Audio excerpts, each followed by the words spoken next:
masa pandemi sekarang belum bisa pembelajaran secara daring. Guru mencari cara untuk siswanya nggak bosan juga tetap mau melaksanakan pembelajaran melalui daring. Kalau dulu belajar di kelas kan, kalau gurunya kurang fokus atau mungkin bercanda sama temennya bisa langsung diawasi. Tapi kalau melalui online,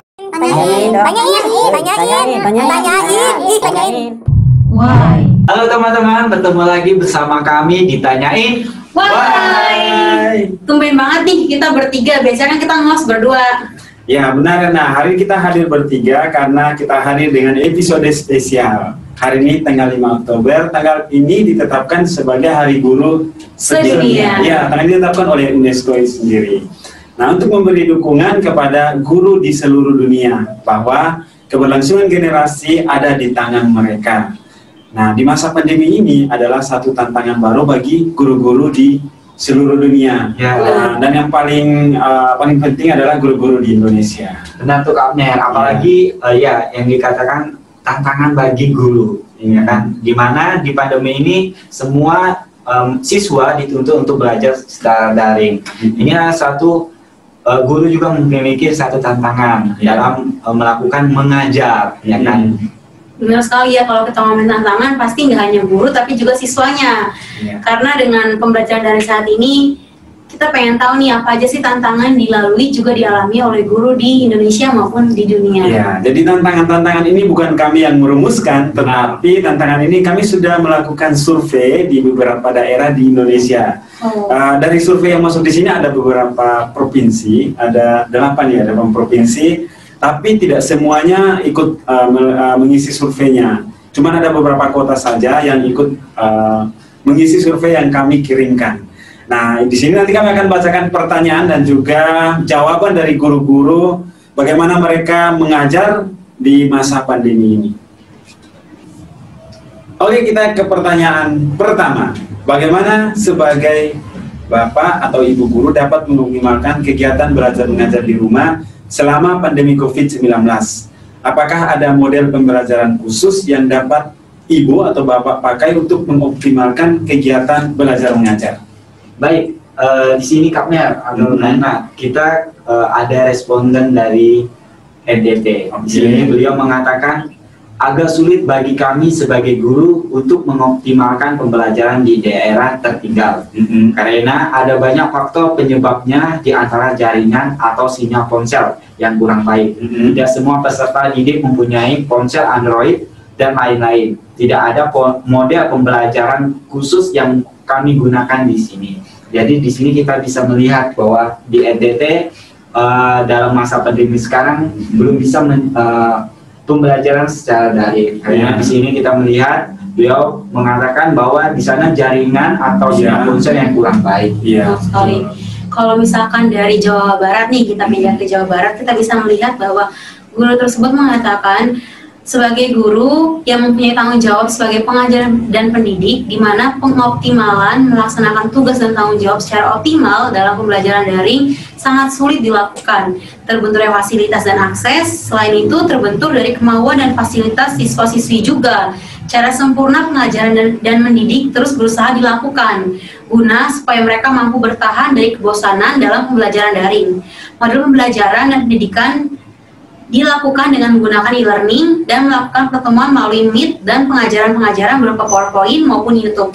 Jadi bisa disimpulkan kalau pendapat dari guru yang di Jawa Barat bahwa guru mencari cara untuk siswanya nggak bosan juga tetap mau melaksanakan pembelajaran melalui daring. Karena kita tahu selain fasilitas kuota yang menjadi kendala, tapi kadang-kadang mood anak didik tersebut juga perlu dijaga oleh gurunya. Jadi guru di Jawa Barat ini mendapatkan kendala yaitu untuk bagaimana caranya menemukan model pembelajaran yang menarik siswanya. Ya, kan mungkin kalau dulu belajar di kelas kan kalau gurunya kurang fokus atau mungkin bercanda sama temennya bisa langsung diawasi. Tapi kalau melalui online harus menggunakan, ada di sini ditulis ada Google Meet, juga ada Zoom, dan juga media-media yang lain. Ini kan agak sulit ya untuk sulit dipantau. Sulit dipantau. Tapi guru-guru kita luar biasa ya. Mereka masih tetap berusaha untuk mendidik dan juga mengajar dengan apapun caranya ya. Luar biasa. Kayak mereka tuh mau harus optimal. Selain Iya, mereka harus memiliki optimal. tanggung jawab dengan sekolah tersebut, tapi mereka benar. mau optimal untuk memberikan terbaik untuk siswa-siswanya. Betul sekali.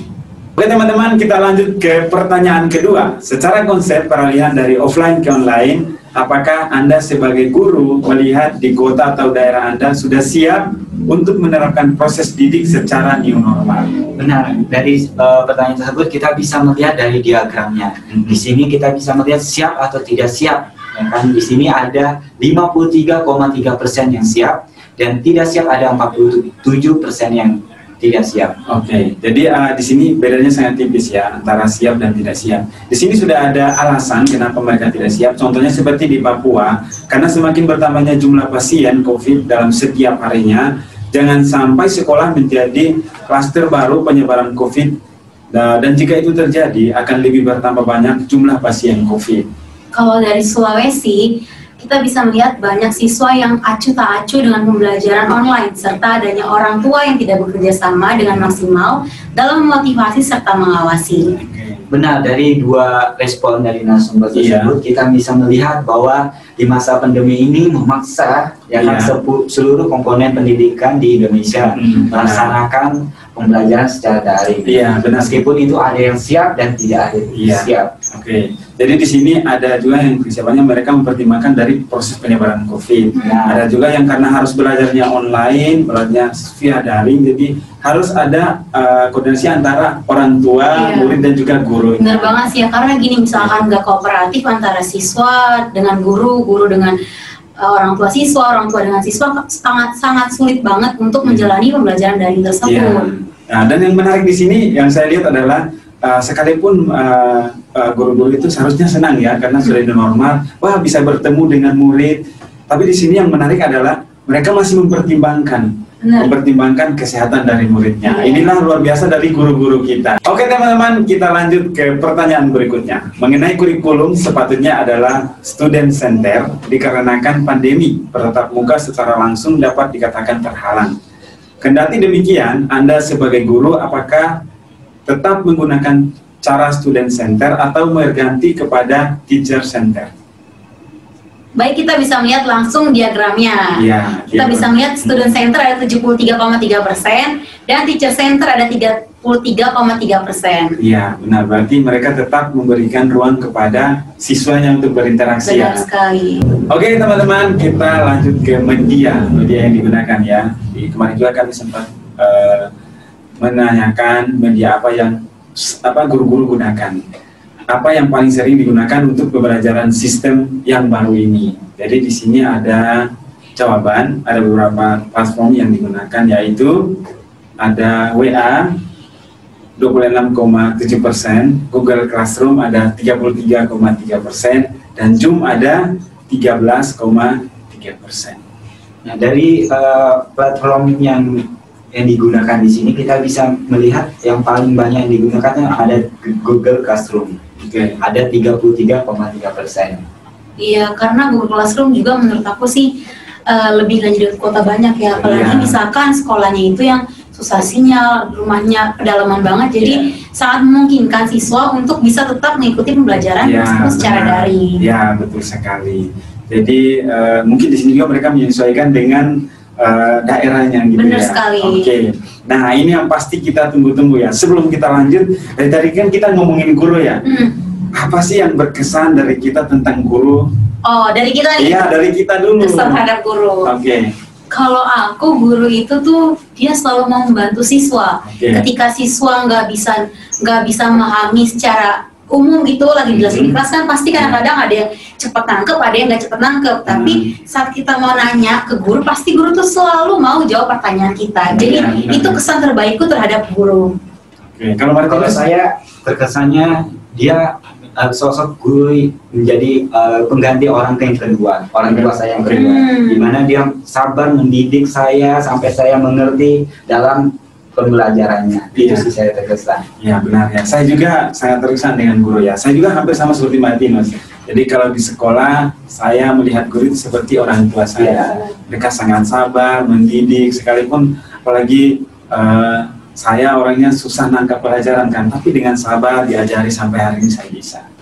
dan kita perlu mengapresiasi guru-guru kita. Betul Ya. banget. Mereka berjuangnya luar biasa ya. Kita benar-benar kita diajar dari nol Diajar dari nol. sampai benar kita hari ini kita sampai bisa begini karena ada guru-guru. Kita bisa percaya diri juga karena guru kita. Ya, benar. Langsung saja kita ke pertanyaan berikutnya. Ini juga kesan guru-guru terhadap situasi saat ini. Jadi di sini kesan apa yang Bapak Ibu dapatkan ketika mengajar siswa-siswi dengan berbagai macam latar belakang? Nah, di sini ada guru yang menjawab, ada siswa yang tetap antusias untuk belajar, tetapi ada juga siswa yang masih pasif, bahkan tidak siap untuk belajar online. Oke, di sini juga ada seorang guru mengatakan perbedaan itu sebenarnya indah dan bisa menyatukan asal dari hati serta menyenangkan. Lebih banyak bersabar dan belajar dari mereka juga. Ya, benar. Jadi di sini juga ada kesannya senang karena ada yang respon dalam mengerjakan tugas dengan baik walaupun lewat HP ya. Di sini dikatakan bahwa tidak ada. Nah, ini ada murid yang tidak punya HP tapi meminta tolong teman yang punya HP untuk kirim tugasnya. Wow, ini muridnya luar biasa ya. Mau belajar. Dan kecewa saat ada menjawab tidak bisa mengerjakan soal karena HP atau pulsa data tidak ada. Oh, gurunya kecewa ya karena muridnya tidak bisa mengerjakan tugas. Benar, kayaknya guru nih pengennya siswa nih berusaha meskipun terbatas dengan fasilitas, tapi asal ada kemauan dari siswanya, guru nih lebih kesannya akan sangat senang terhadap siswanya. Benar. Ini luar biasa guru-guru kita ya. Mereka ada yang sangat kecewa ya. Mungkin kecewa karena bisa juga muridnya tidak ada HP atau kecewa karena muridnya tidak mengerjakan. Oke teman-teman, kita masuk ke pertanyaan terakhir.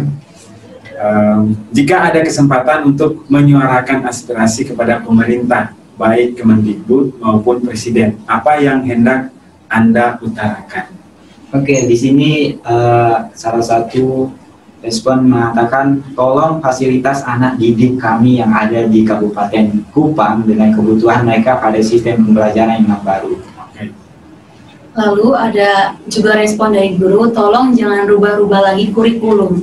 Kami guru capek dengan administrasi yang menumpuk, akibatnya banyak guru yang tidak siap untuk masuk kelas karena terbeban dengan administrasi yang banyak. Tolong naikkan gaji guru honorer karena secanggih apapun sebuah aplikasi, Android tidak akan bisa menggantikan posisi seorang guru. Dan yang terakhir, ada respon, tetap memberikan perhatian lebih pada dunia pendidikan karena masa depan bangsa ada di tangan generasi sekarang. Wow, luar biasa. Kita sudah bincang-bincang, kita sudah diskusi tentang survei yang kita tanyakan kepada para guru yang ada di beberapa kota di Indonesia. Ini sangat luar biasa ya. Sekalipun situasi sekarang sangat terbatas, tapi guru-guru kita tetap semangat untuk membimbing generasi muda. Luar biasa. Benar banget ya, apalagi di tengah keterbatasan, meskipun dia di pelosok ataupun di kota sekalipun, seringkali banyak keterbatasan atau hal-hal yang membuat guru nih mengalami tantangan. Contohnya misalkan siswa yang nggak kooperatif, pasti kan gurunya juga terbatas. Tapi guru-guru nih terus berjuang, dalam arti dia memutar otak sekreatif mungkin bagaimana menyampaikan pembelajaran agar siswanya tidak bosan dan siswanya tetap ada rasa ingin untuk belajar meski secara daring. Betul. Meskipun secara daring, model pembelajaran yang ditentukan oleh guru juga sangat kreatif dan apalagi secara daring ini. Saya sangat apresiasi ya guru-guru kita, mereka luar biasa. Bahkan tadi juga ada yang sekalipun hanya lewat handphone, tapi tetap untuk mengajar. Bahkan tadi itu WhatsApp itu presentasinya sangat tinggi ya. Jadi mereka menggunakan WhatsApp untuk bisa mengajari anak-anak bangsa, penerus bangsa kita. Terima kasih guru sudah mau menjadi pahlawan. Di masa yang sulit, saya percaya guru akan tetap menjadi pahlawan yang akan terus berusaha untuk mendidik anak bangsa menuju arah yang lebih baik. Terima kasih guru sudah mau belajar mengembangkan diri dan mencari dan menggali hal-hal kreatif untuk membuat anak didik nyaman dan gemar untuk terus belajar. Terima kasih guru karena beberapa guru yang sabar mendidik kami sehingga menghasilkan karya bermutu dan juga berkat guru dapat melahirkan ribuan orang yang hebat. Selamat Hari Guru Sedunia. Terima kasih Guru Indonesia.